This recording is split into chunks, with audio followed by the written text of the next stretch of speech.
Welcome to 10 minutes CS. 1233 remove subfolders from the file system. This question is marked medium, but I think it's an easy problem and we will see that there are multiple ways to solve this problem. So let's discuss what the problem is about. Given a list of folder, return the folders after removing all subfolders in those folders. You may return the answer in any order.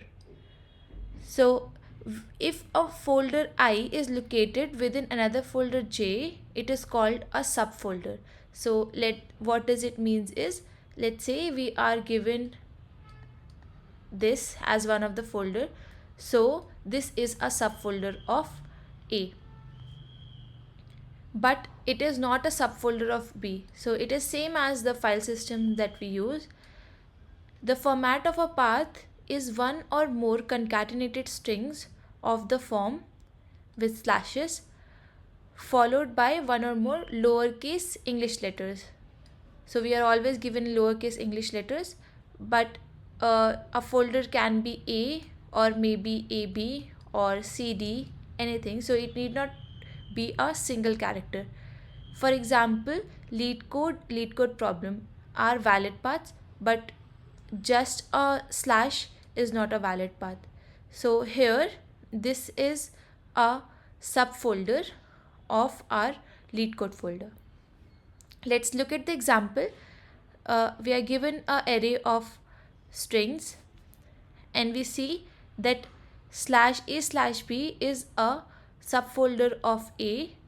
So in our output string we should not include it, and we see CDE is a subfolder of CD, so we should not include in our output. So what are we left with? A, CD and CF, and we have included it in our output.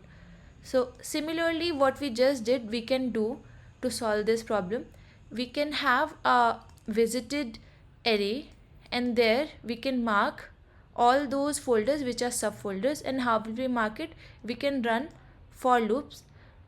two for loops to check if our, let's say this is for ith and this is for jth pointer, if our jth pointer is a subfolder of I, in that is the case we can mark it in our visited array, and later on we can run a for loop to check what all are not marked, and we can add it to our output list. How will we check if it is a subfolder of it? So let's say we have given this and this as the folder. This is a subfolder of /A because it starts with /A. So we can use that same starts with method to check if it's a subfolder. Now, but what will be the time complexity for our this brute force approach?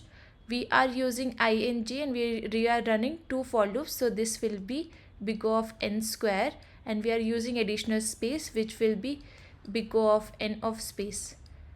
Can we optimize it? Yes, we can. So what we just did, we were keep on marking it, and it is not given that they are in ordered sequence. So first of all we can sort them. Now what will happen if we'll sort them? They will be sorted in an order such that all the subfolders will come after the parent folder, because always /A/B will be greater than our /A, so it will come after that. And now also we can use that similar approach, but instead of visited array we can just use our ing pointer, and each time we can run over our loop and check if our jth pointer is a subarray. We will keep on incrementing it, and finally we will know that what is the next parent folder, and we can mark it as I, and finally add all the i's to our output string. Let's do a dry run over it. Let's take two pointers I and j, and let's start our I with this. So we will be checking for the next folder if it's a subfolder. So our j should start with i+1.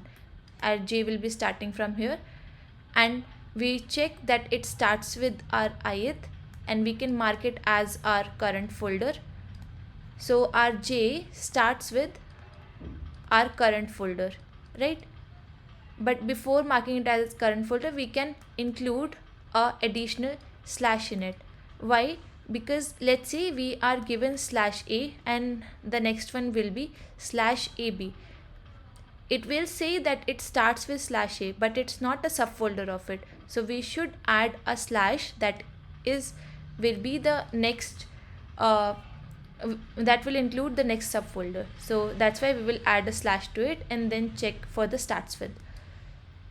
Let's remove this, and now we see that it starts with this. So we will just keep on doing our j++, and each time when we do that, we will use our we will update our I to j, and then we move to the next. Now this doesn't starts with this, and our I is here right now. Now once we are done with this, we can update our I as I++. So our I will come here. Now our next iteration will start from this point because we have checked for this one. So till now whatever we have got must be the subfolders of our current folder. And finally we can add our current folder to our output list. Now again our I is here, and our j should start with i+1. So our j will come here. We will again check that this is a subfolder of this. So this will our I will update here and our j will come here. Now this is not a subfolder of our current folder, so we will break here, and then we can do I++. So our I will come here. Now our and we will add it to our output list, and then we can check again for the next iteration. So our I will be here, j will go out of loop, so we can add this current to our output. Let's look at the code for this one.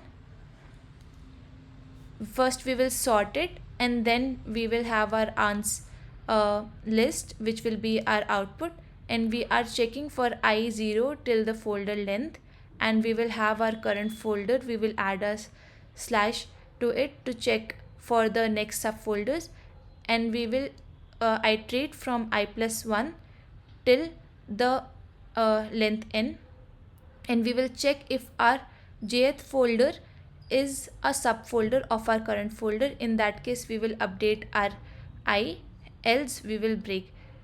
And then when we will break, we will add our current folder to ans by excluding the last substring, that will be the last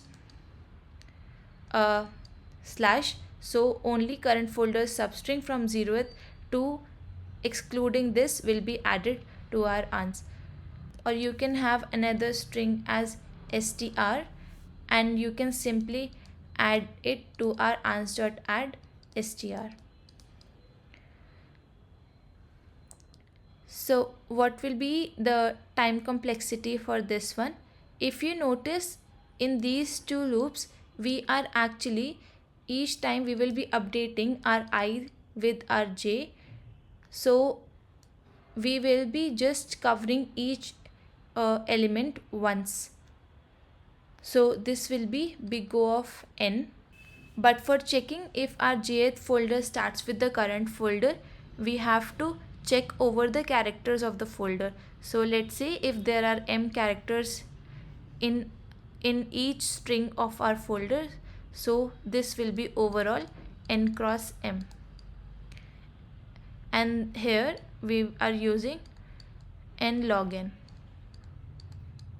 for sorting the folders. So overall complexity will be sum of both these two, and if let's say n cross m is greater than n log n, that is if m is greater than log n, in that case our complexity will be n cross m.